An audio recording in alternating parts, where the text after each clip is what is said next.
ہوں اگر ہم ایک لمحے کے لیے بس یوں ہی فرض کریں کہ ایک بالکل نئی چمکدار سی گاڑی خریدی جا رہی ہے، پینٹ بہت شاندار ہے، سیٹیں بے حد آرام دہ ہیں، اور باہر سے مطلب دیکھنے میں وہ ایک دم پرفیکٹ لگتی ہے۔ بالکل، ایک دم فرسٹ کلاس، کوئی نقص نہیں دکھ رہا۔ ہاں، لیکن جب اس کا بونٹ اٹھا کر دیکھا جائے تو پتہ چلے کہ اندر تو انجن ہی موجود نہیں ہے۔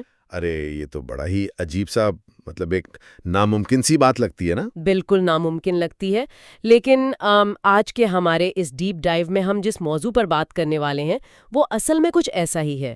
ہم محمد فاروق راشد صاحب کا ایک بہت ہی زبردست مقالہ ڈسکس کر رہے ہیں جس کا عنوان ہے beyond grades, reclaiming the soul of education, اور وہ بحریہ ماڈل اسکول میں اردو کے استاد بھی ہیں۔ جی بالکل، اور ان کے مطابق ہمارا جو موجودہ تعلیمی نظام ہے وہ بس اسی بغیر انجن والی گاڑی جیسا ہو کر رہ گیا ہے۔ ہاں نا، ہم صرف اور صرف A1 گریڈز، بورڈ کی پوزیشنز اور وہ جو مارک شیٹ کی چمک دمک ہوتی ہے بس اسے دیکھ رہے ہیں۔ بالکل، اور وہ چیز جو دراصل تعلیم کا اصل انجن ہے، مطلب طالب علم کا کردار، اس کی اخلاقیات، سوچنے سمجھنے کی صلاحیت، اسے تو پوری طرح سے غائب ہی کر دیا گیا ہے۔ یہی تو، یہ جو گاڑی اور انجن والی مثال ہے نا، مجھے لگتا ہے یہ اس پورے بحران کی بالکل درست تصویر کشی کرتی ہے۔ 100%۔ اگر ہم فاروق صاحب کی اس تحریر کا گہرائی سے جائزہ لیں تو وہ ایک بہت بنیادی فرق واضح کرتے ہیں، اور وہ فرق ہے معلومات یعنی انفارمیشن اور شعور کے درمیان۔ اچھا، تو یہ دونوں الگ الگ چیزیں اس تحریر کے مطابق؟ بالکل الگ ہے۔ دیکھیں، تاریخی طور پر اگر ہم دیکھیں تو تعلیم کا مقصد کبھی بھی یہ نہیں تھا کہ بس انسان کے دماغ میں کچھ ڈیٹا بھر دیا جائے اور پھر ایک کاغذ پر اس کا ٹیسٹ لے لیا جائے۔ صحیح، مطلب ایک رٹا سسٹم نہیں تھا۔ جی، تعلیم تو ایک سفر تھا نا، جو معلومات سے شروع ہو کر انسان کو شعور کی منزل تک لے جاتا تھا، اور اس شعور کی بنیاد پر ایک باکردار انسان کی تعمیر ہوتی تھی۔ صحیح کہہ رہی ہیں آپ۔ جب ہم کسی بچے کی پوری قابلیت کا فیصلہ صرف اس بات پر کرتے ہیں کہ اس نے پرچے میں کتنے نمبر لیے ہیں، تو ہم دراصل اس کی شخصیت سازی کے پورے عمل کو نظر انداز کر رہے ہوتے ہیں۔ یعنی ہم اسے یہ تو بتا رہے ہیں کہ کتاب میں کیا لکھا ہے، مگر یہ نہیں سکھا رہے کہ ایک بہتر اور ذمہ دار انسان کیسے بننا ہے۔ بالکل، اور یہی سب سے بڑا المیہ ہے۔ چلیں اس بات کی ذرا مزید تہیں کھولتے ہیں۔ ایک سوال جو فوراً میرے ذہن میں آتا ہے وہ یہ ہے کہ اگر فرض کریں، اگر میں ایک پرائیویٹ تعلیمی ادارہ چلا رہی ہوں تو میرا کام تو یہی ہے نا کہ میں اپنے بہترین نتائج دکھاؤں۔ ہاں، ظاہر ہے، ہر کوئی یہ کرتا ہے۔ ہم روز سڑکوں اور چوراہوں پر بڑے بڑے بل بورڈز دیکھتے ہیں، ان پر لکھا ہوتا ہے کہ ہمارے اتنے بچوں نے A1 گریڈ لیا، پورے بورڈ میں ٹاپ کیا۔ تو ایک عام سوچ تو یہی بنتی ہے نا کہ یہ اچھے گریڈز اس بات کا ثبوت ہے کہ اسکول بہت بہترین پڑھائی کروا رہا ہے۔ بالکل، مارکیٹنگ کے لحاظ سے تو یہ بہت زبردست لگتا ہے۔ ہاں نا، تو بچہ واقعی کچھ سیکھ رہا ہے، اس میں مارکیٹنگ کے لحاظ سے یا تعلیمی معیار کے لحاظ سے کیا برائی ہے؟ مصنف اسے رزلٹ اورینٹڈ مائنڈ سیٹ یا نتیجہ مرکز سوچ کہہ کر کیوں تنقید کا نشانہ بنا رہے ہیں؟ یہیں پر تو سب سے حیران کن بات چھپی ہے۔ یہ جو اشتہارات کی چمک ہے نا، یہ مکمل سچ نہیں ہے۔ اچھا، تو پھر کیا ہے یہ؟ یہ ایک بہت ہی مہارت سے تیار کی گئی جزوی سچائی ہے۔ مطلب جب ایک بہت بڑے بل بورڈ پر صرف 5 یا 6 مسکراتے ہوئے پوزیشن ہولڈر بچوں کی تصاویر لگائی جاتی ہیں تو دراصل ایک نفسیاتی کھیل کھیلا جا رہا ہوتا ہے۔ کیسا نفسیاتی کھیل؟ دیکھیں، دیکھنے والا لاشعوری طور پر یہ مان لیتا ہے کہ اس ادارے کا ہر بچہ ہی اتنا کامیاب ہے، لیکن اگر ہم تھوڑا سا رک کر سوچیں تو ایک کلاس میں تو 40 یا 50 بچے ہوتے ہیں نا؟ ہاں بالکل ہوتے ہیں۔ تو وہ باقی کے 35 بچے کہاں گئے؟ وہ جو اوسط درجے کے تھے یا وہ جنہیں پڑھائی میں مشکلات کا سامنا تھا، ان کا کیا بنا؟ ان اشتہارات میں ان کا تو کوئی ذکر نہیں ہوتا۔ ارے واہ، یہ تو بہت ہی ویلڈ پوائنٹ ہے، وہ تو بالکل ہی غائب کر دیے جاتے ہیں۔ جی بالکل، یہ ایک نہایت خطرناک مارکیٹنگ ماڈل ہے جہاں تعلیمی ادارے خود کو مطلب ایک کارپوریٹ کمپنی سمجھنے لگے ہیں جو صرف اپنی سب سے بہترین پروڈکٹ کو شوکیس میں رکھتی ہے اور باقی خامیوں والی چیزوں کو گودام میں چھپا دیتی ہے۔ بالکل، اور مسئلہ یہ ہے کہ یہ بچے کوئی فیکٹری کی پروڈکٹ نہیں ہے، یہ جیتے جاگتے انسان ہیں۔ جب تعلیمی ادارے اس طرح کی مارکیٹنگ کرتے ہیں تو وہ اخلاق، انسانیت اور اساتذہ کی محنت جیسے پہلوؤں کو بالکل پس منظر میں دھکیل دیتے ہیں۔ ہاں، مطلب صرف ایک چیز بکتی ہے اور وہ ہے نمبر، بس صرف نمبر۔ یعنی وہ ہمیں صرف تصویر کا ایک رخ دکھا رہے ہیں، اور جو رخ چھپایا جا رہا ہے وہ دراصل معاشرے کی اکثریت کی کہانی ہے۔ اور مجھے لگتا ہے کہ نمبروں کی اس اندھی دوڑ کا سب سے بڑا نقصان صرف یہ نہیں کہ مارکیٹنگ جھوٹی ہو رہی ہے، بلکہ اس کا براہ راست اثر اس بچے کے دماغ پر پڑ رہا ہے جو اس کلاس روم میں بیٹھا ہے۔ بالکل، وہ ایک شدید ذہنی دباؤ کا شکار ہو جاتا ہے۔ تحریر میں بھی ایک خاموش بحران کا ذکر ہے جس میں یہ رٹا سسٹم اور ذہنی دباؤ سب سے نمایاں ہیں۔ میں اگر اس کو سمجھنے کی کوشش کروں تو ایسا ہے جیسے ہم کسی کو تیراکی یعنی سوئمنگ پر لکھی ہوئی ایک موٹی سی کتاب دیں اور اس سے کہیں کہ یہ پوری کتاب حرف بحرف یاد کر لو۔ ہاں، اور بچہ وہ کتاب یاد کر کے امتحان میں 100% نمبر بھی لے آئے گا۔ بالکل، اور پھر ہم اسے وہ 100% والا سرٹیفکیٹ دے کر سیدھا ایک گہرے سمندر میں دھکا دے دیں اور کہیں گے لو بھائی اب تیر کر دکھاؤ، تم نے تو چیپٹر 4 پورا یاد کیا تھا۔ اور ظاہر ہے وہ ڈوب جائے گا۔ ہاں، کیونکہ اس نے پانی کو کبھی محسوس ہی نہیں کیا نا، اس نے صرف الفاظ رٹے ہیں۔ کیا رٹا سسٹم ہمارے بچوں کے ساتھ یہی نہیں کر رہا؟ 100% یہی کر رہا ہے۔ اگر ہم اسے وسیع تر تناظر میں دیکھیں نا تو یہ رٹا سسٹم صرف ایک تعلیمی خامی نہیں ہے، یہ ایک مکمل نفسیاتی تباہی ہے۔ نفسیاتی تباہی؟ وہ کیسے؟ دیکھیں، جب ہم ایک بچے کو بچپن سے یہ سکھاتے ہیں کہ تمہاری کامیابی کا واحد پیمانہ یہ ہے کہ تم کتاب میں لکھی ہوئی بات کو کتنی درستگی سے کاپی پر چھاپ سکتے ہو، تو ہم دراصل اس کے دماغ کی سوچنے، سوال کرنے اور تجسس کرنے والی صلاحیتوں کو مفلوج کر رہے ہوتے ہیں۔ مطلب کریٹیکل تھنکنگ ختم ہو جاتی ہے۔ بالکل، دماغ کا وہ حصہ جو تنقیدی سوچ یا کریٹیکل تھنکنگ کے لیے استعمال ہوتا ہے وہ کام کرنا ہی چھوڑ دیتا ہے، اور یہی وجہ ہے کہ جب یہ بچے پریکٹیکل لائف میں قدم رکھتے ہیں جہاں کوئی بنی بنائی کتاب یا سلیبس نہیں ہوتا، جہاں روزمرہ کے نئے مسائل ہوتے ہیں، جی، تو یہ بچے وہاں بالکل فریز ہو جاتے ہیں۔ انہیں سمجھ ہی نہیں آتا کہ ان مسائل کو کیسے حل کیا جائے، کیونکہ ان کی ٹریننگ تو صرف جواب یاد کرنے کی ہوئی تھی، سوال حل کرنے کی تو ہوئی ہی نہیں۔ صحیح۔ اور اس سے مجھے لگتا ہے ایک اور مسئلہ بھی پیدا ہوتا ہے۔ جب ایک اسکول کا پورا فوکس صرف ان چند بچوں پر ہوگا جن کا حافظہ تیز ہے اور جو اچھا رٹ سکتے ہیں، تو پھر اس کلاس روم میں بیٹھے باقی بچوں کی کیا نفسیاتی حالت ہوگی؟ وہ تو بالکل ہی نظر انداز ہو جائیں گے نا۔ ہاں، مطلب وہ بچہ جو شاید میتھس میں اچھا نہیں ہے لیکن ایک کمال کا آرٹسٹ بن سکتا ہے، یا وہ بچہ جس کے اندر لیڈرشپ کی زبردست صلاحیت ہے مگر اسے سائنس کی اصطلاحات یاد نہیں ہوتی، وہ تو پوری طرح سے احساس کمتری کا شکار ہو جائے گا۔ یہ ایک بہت ہی گہرا سماجی مسئلہ ہے۔ کلاس روم کے اندر جب یہ تفریق جنم لیتی ہے تو ہم ایک قسم کی عدم مساوات یعنی انیکوالٹی کی بنیاد رکھ دیتے ہیں۔ بالکل۔ ہم ایک بڑی اکثریت کو یہ باور کروا دیتے ہیں کہ وہ نالائق ہیں محض اس لیے کہ وہ اس مخصوص رٹا سسٹم کے سانچے میں فٹ نہیں بیٹھتے۔ یہ تو بہت ظلم ہے، اور اس کا نتیجہ کیا نکلتا ہے؟ نتیجہ بچوں میں شدید ذہنی دباؤ، ڈپریشن اور ہر وقت کا خوف۔ ایک بچہ اس خوف میں جی رہا ہوتا ہے کہ اگر میرے نمبر کم آئیں تو والدین ناراض ہوں گے، اسکول میں میری کوئی عزت نہیں ہوگی، سوسائٹی مجھے ناکام سمجھے گی۔ اور اس سارے پریشر کوکر جیسے ماحول میں تعلیم کا جو بنیادی مقصد تھا، یعنی کردار سازی، ایمانداری، ایک دوسرے سے ہمدردی اور اپنی ذمہ داری کا احساس، وہ تو کہیں بہت پیچھے چھوٹ جاتا ہے۔ بہت پیچھے۔ ہم ایک ایسی جنریشن تیار کر رہے ہیں جس کے ہاتھ میں ڈگریاں تو ہیں لیکن اخلاقی اور عملی طور پر وہ اندر سے بالکل کھوکھلے ہیں۔ تو پھر یہاں ایک رکاوٹ آتی ہے۔ اگر یہ مان بھی لیا جائے کہ یہ موجودہ پیمانہ، یہ مارکس اور گریڈز کا جو تھرمامیٹر ہے یہ بالکل خراب ہے اور یہ بچوں کو اندر سے کھوکھلا کر رہا ہے، تو پھر سوال یہ پیدا ہوتا ہے کہ نیا تھرمامیٹر کیا ہو؟ ہم کس طرح ناپیں کہ کوئی تعلیمی ادارہ واقعی اچھا کام کر رہا ہے یا نہیں؟ یہ بہت اہم سوال ہے۔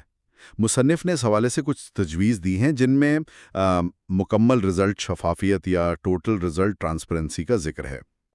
اچھا، یہاں آ کر بات واقعی بہت دلچسپ ہو جاتی ہے، کیونکہ ذرا پریکٹیکلی سوچیں۔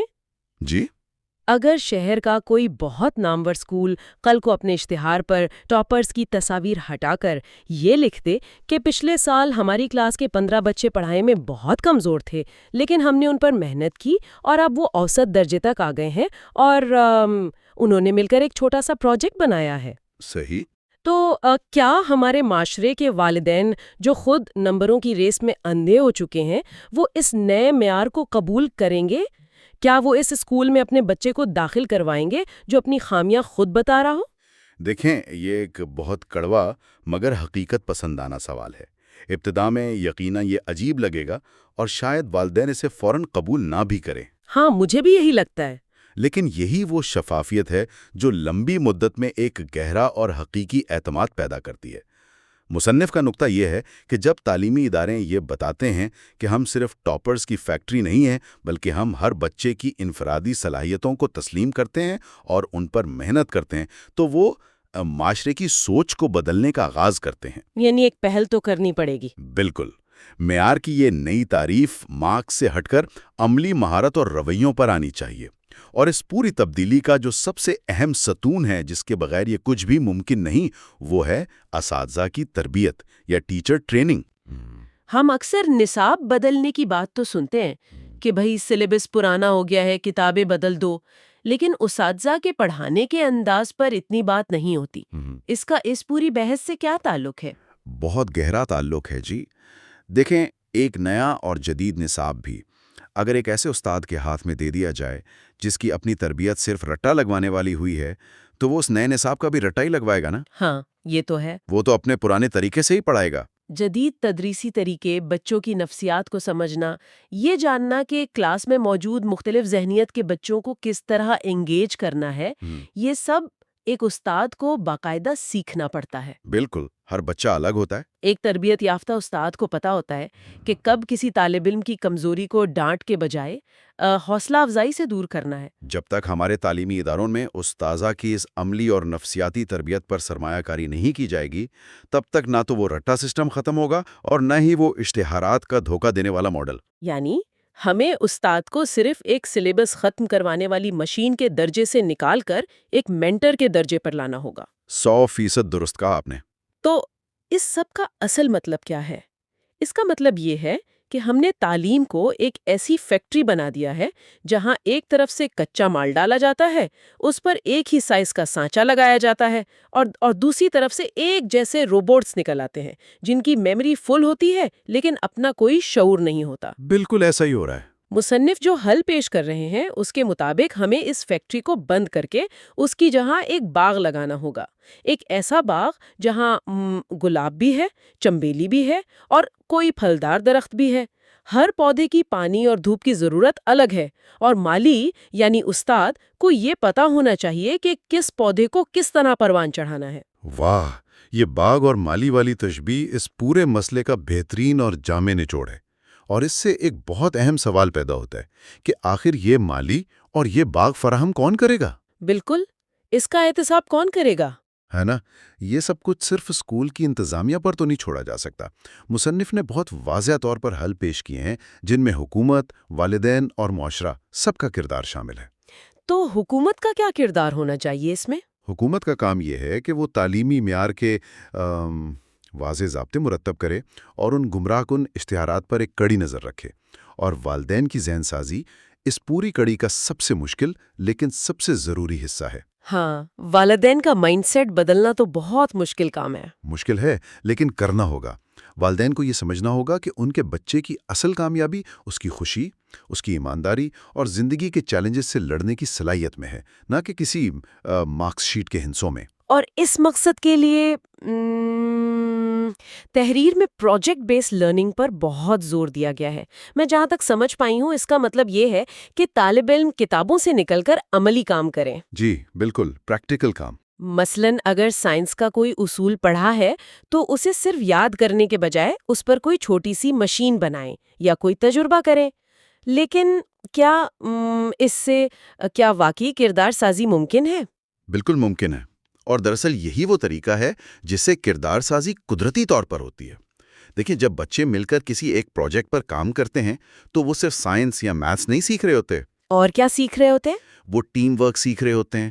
وہ یہ سیکھتے ہیں کہ دوسرے کی رائے کا احترام کیسے کرنا ہے۔ اگر پروجیکٹ فیل ہو جائے، جو کہ اکثر ہوتا ہے، تو وہ ناکامی کو برداشت کرنا اور دوبارہ کوشش کرنا سیکھتے ہیں۔ ارے ہاں، یہ تو لائف سکلز ہیں۔ بالکل، یہ وہ عملی سرگرمیاں ہیں جو رٹا سسٹم کی جڑیں کاٹ دیتی ہیں۔ مصنف نے اسی تناظر میں ویژن اکیڈمی جیسے اداروں کی مثال دی ہیں۔ یہ وہ ادارے ہیں جو تعلیم کو ایک منافع بخش کاروبار نہیں بلکہ ایک قومی اور انسانی مشن سمجھتے ہیں۔ یعنی وہ ایک عملی ماڈل پیش کر رہے ہیں۔ جی، اگر محمد فاروق صاحب جیسے اساتذہ اور ایسے ادارے ایک ایسا عملی ماڈل معاشرے کے سامنے پیش کریں جہاں ہر بچے کو اہمیت دی جائے اور کردار سازی کو نصاب کا ایک اضافی باب کے بجائے تعلیم کی بنیاد بنا دیا جائے، تو یہ پورے تعلیمی نظام کے لیے ایک مشعل راہ بن سکتا ہے۔ یہ بہت زبردست نقطہ ہے کہ کردار سازی کو نصاب کا کوئی الگ سے حصہ نہیں بلکہ روزمرہ کی تعلیم کا حصہ ہونا چاہیے۔ جیسے آپ ریاضی پڑھاتے ہوئے بھی ایمانداری سکھا سکتے ہیں، ہے نا؟ اور ہسٹری پڑھاتے ہوئے بھی رواداری سکھا سکتے ہیں۔ بالکل، اخلاقیات تو ہر مضمون کا حصہ ہونی چاہیے۔ اور اگر ہم اس پوری بحث کو سمیٹیں تو اس تحریر کے آخر میں ایک بہت ہی طاقتور استعارہ استعمال کیا گیا ہے جس نے ذاتی طور پر مجھے کافی دیر تک سوچنے پر مجبور کر دیا۔ جی، وہ چراغ والا استعارہ۔ تعلیم دراصل ایک چراغ کی طرح ہے۔ چراغ کا کام کیا ہوتا ہے؟ وہ اندھیرے میں راستہ دکھاتا ہے، ارد گرد کی چیزوں کو روشن کرتا ہے اور ایک وسیع شعور پھیلاتا ہے۔ مگر ہم نے کیا کیا؟ ہم نے بدقسمتی سے اس خوبصورت چراغ کو بجھا دیا اور اس کی جگہ ایک مارکس کی ٹارچ بنا لی ہے۔ مارکس کی ٹارچ، بالکل۔ ایک ایسی تیز روشنی والی ٹارچ جو صرف سامنے کے ایک بہت ہی تنگ راستے کو روشن کرتی ہے، جہاں صرف گریڈز اور پوزیشنز نظر آتی ہیں۔ لیکن وہ ٹارچ ارد گرد کی پوری دنیا، انسانیت کے تقاضوں، اخلاقیات اور زندگی کے اصل مقاصد کو مکمل اندھیرے میں چھوڑ دیتی ہے۔ اس سے بہتر انداز میں اس المیے کو بیان ہی نہیں کیا جا سکتا۔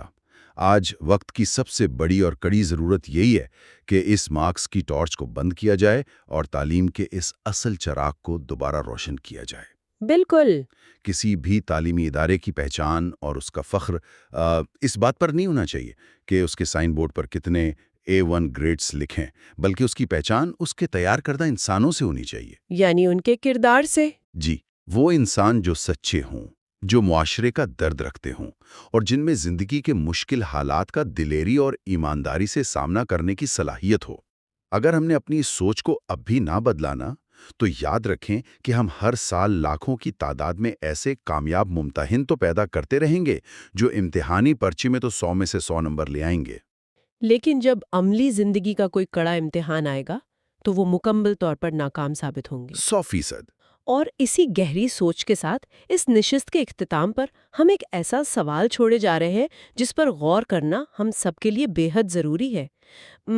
اگر ہماری یہ نتیجہ مرکز سوچ، یہ رٹا سسٹم اور یہ نمبروں کی دوڑ یوں ہی چلتی رہی تو کل کو جب ہمارے معاشرے کی باغ ڈور ایسے لوگوں کے ہاتھ میں ہوگی، جب ہمارے ہسپتالوں میں ایسے ڈاکٹرز ہوں گے، ہماری عدالتوں میں ایسے ججز ہوں گے اور ہمارے دفاتر میں ایسے افسران ہوں گے جن کی واحد قابلیت صرف موٹی موٹی کتابیں رٹنا ہوگی، یہ تو ایک بہت خوفناک منظرنامہ ہے۔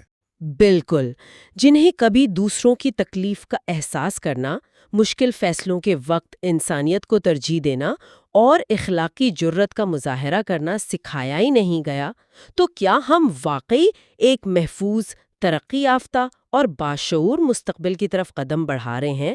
یہ وہ سوال ہے جس کا جواب ڈھونڈنا آج کے ہر فرد، ہر استاد اور ہم سب کی سب سے بڑی ذمہ داری ہے۔ وقت دینے کا بہت شکریہ۔